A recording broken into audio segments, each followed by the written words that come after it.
నమస్కారం. Welcome to Suman TV.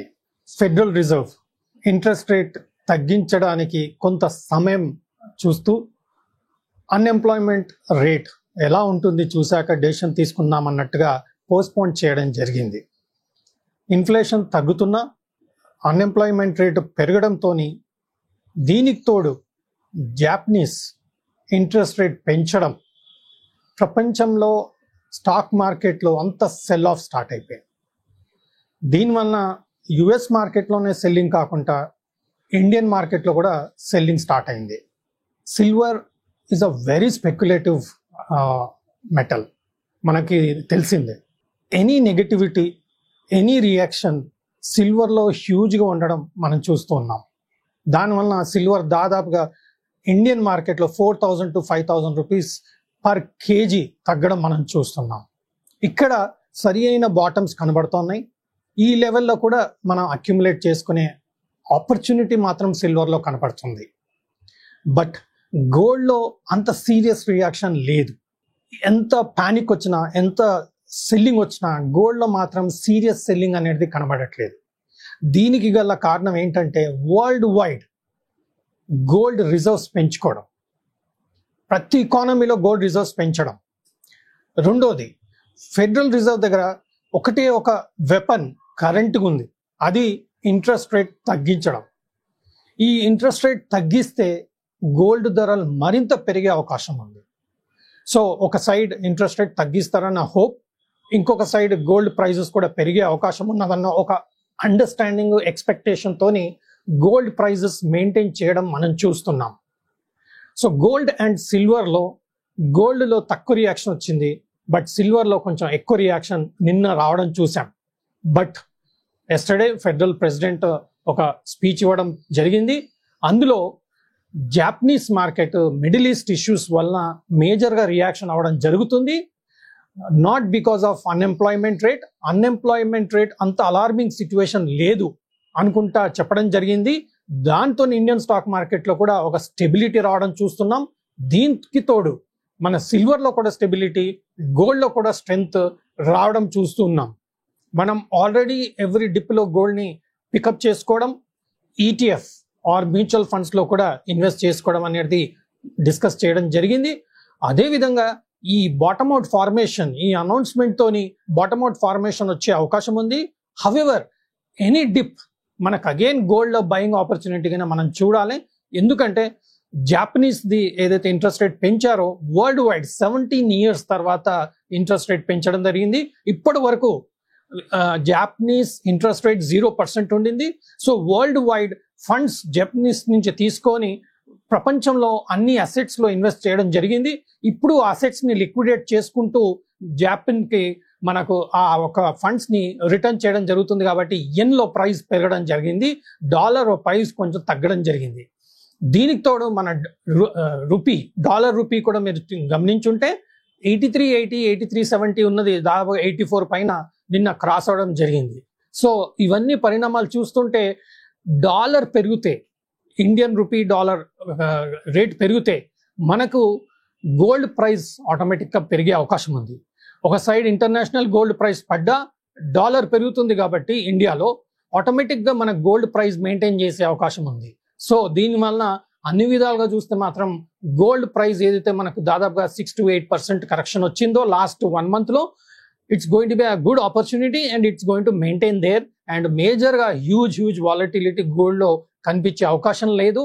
Budget అయిపోయింది, elections అయిపోయినాయి ఇండియాలో, అలాగే ఫెడరల్ రిజర్వ్ది ఇష్యూ వచ్చింది, అలాగే మన అన్ఎంప్లాయ్మెంట్ రేట్ వచ్చింది, జాపనీస్ ఇష్యూ వచ్చింది, మిడిల్ ఈస్ట్ వార్ది కూడా వచ్చింది. ఇవన్నిటి ద్వారా మనకు తెలుస్తుంది ఏంటంటే గోల్డ్లో డౌన్ సైడ్ చలనం లేదు.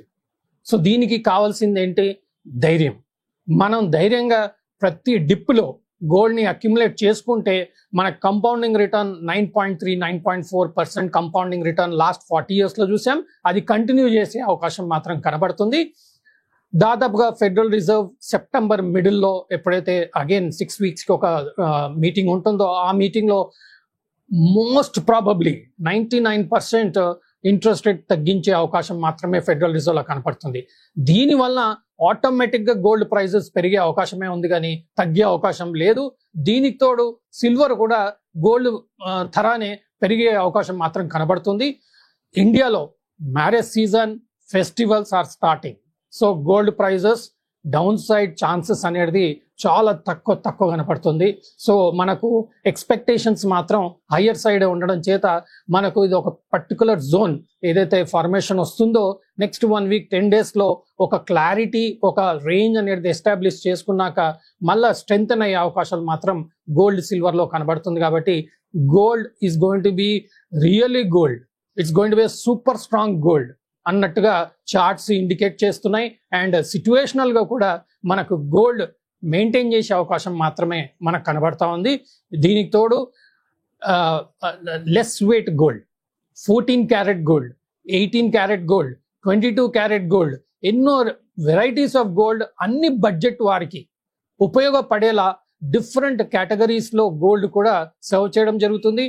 బ్రాండెడ్ గోల్డ్ మనం ఎన్నో కంపెనీస్ వాళ్ళు స్పెషల్ గా ఒక బ్రాండ్ క్రియేట్ చేసి అందులో lightweight gold for office goers, for regular wear gold, ఇలాంటి ఆర్నమెంట్స్ కూడా తయారు చేయడం మనం చూస్తున్నాం.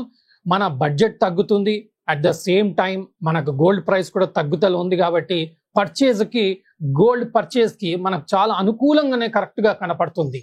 సో బ్యూటిఫుల్ గా మన అవసరాన్ని బట్టి మన రెగ్యులర్ వేరా, ఫంక్షన్ వేరా, ట్రెడిషనల్ వేరా, పూజా వేరా, ఎలాంటి రిక్వైర్మెంట్ ఉన్నా సరే మీకు కరెంట్ సిచ్యువేషన్ లో ఒక సూటబుల్ ప్రైస్ గా మనకు కనపడుతుంది. ఇన్వెస్టర్ గా ఆలోచన చేసేవారికి మ్యూచువల్ ఫండ్స్ లో సరే, లేదా గోల్డ్ ఈటీఎఫ్ అయినా సరే, లేదంటే ఫిజికల్ గోల్డ్ అయినా సరే మీరు కొనుక్కోగలిగితే మీకు మంచి ఇన్వెస్ట్మెంట్ ఆపర్చునిటీగా కనిపించే అవకాశం ఉంది.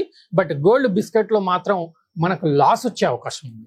ఎందుకంటే మనం గోల్డ్ కొన్నప్పుడు 3% ట్యాక్స్ పడుతుంది, అలాగే అమ్మినప్పుడు కూడా మనకు 3% ట్యాక్స్ పడుతుంది. అంటే మనకు దాదాపుగా 6% లాస్ వస్తుంది. ఫిజికల్ గా ఇన్వెస్ట్మెంట్ చేసి ట్రేడింగ్ పరంగా మనం బిస్కెట్ కొనేసి సరే మనం ఒక బిస్కెట్ కొందాం, అగైన్ కాస్త పెరిగాక అమ్ముకుందాం అనే టైప్ లో మనం ఆలోచన చేస్తే మాత్రం మనకు 6% ఛార్జెస్ పడుతుంది.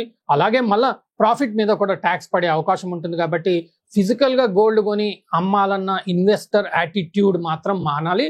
ఫిజికల్ గోల్డ్ కొనేది ఉంటే ఓన్లీ ఆర్నమెంట్స్ కి మాత్రమే ఉపయోగపడే గోల్డ్ మనం కొనడం ఆలోచన చేయడం జరుగుతుంది. అలాగే సిల్వర్ లో కూడా సిల్వర్ ఆర్నమెంట్స్ వస్తున్నాయి, సిల్వర్ మన నెక్లెసెస్ వస్తున్నాయి. సో సిల్వర్ లో కూడా మనం ఆర్నమెంట్స్ కొనే అవకాశం ఉంది, విత్ గోల్డ్ కోటింగ్ కూడా మనం కొనే అవకాశం ఉంది. అండ్ కరెంట్ గా ఇండియన్ మార్కెట్ లో మాత్రం మేజర్ అనౌన్స్మెంట్స్ లేవు. అర్నింగ్స్ అనౌన్స్మెంట్స్ ఆల్మోస్ట్ ఎండింగ్ వస్తుంది. ఇంకొక 15 days అయితే మనకు అర్నింగ్స్ కంప్లీట్ అయిపోతుంది. కాబట్టి మనకు మేజర్ అనౌన్స్మెంట్స్ లేవు which will affect the gold price, which will affect the silver price. So Indian situation లో మాత్రం మేజర్ అనౌన్స్మెంట్స్ లేవు. ఇంటర్నేషనల్ సిచ్యువేషన్స్ లో వచ్చే అనౌన్స్మెంట్స్ మాత్రం అది గోల్డ్ కి ఫేవరబుల్ గానే కనపడుతుంది. Only thing is silver is little volatile and aggressive, that's why there is huge movement. But silver లో కూడా టెక్నికల్ గా చార్ట్ల లెవెల్లో కూడా మంచి సపోర్ట్ లెవెల్ గా వస్తున్నట్టుగా కనపడుతుంది. కాబట్టి ఈ మంచి అవకాశంగానే కరెంట్ సిచ్యువేషన్ కనబడుతుంది. నేను సెబీ అనలిస్ట్ ని కాదు. తగిన సలహాలు, సూచనలు మీ ఫైనాన్షియల్ అడ్వైజర్ దగ్గర తీసుకొని మీరు తగిన డెసిషన్ తీసుకొని ఇన్వెస్ట్మెంట్ చేసి తగిన లాభం చేస్తారని ఆశిస్తూ సెలవు.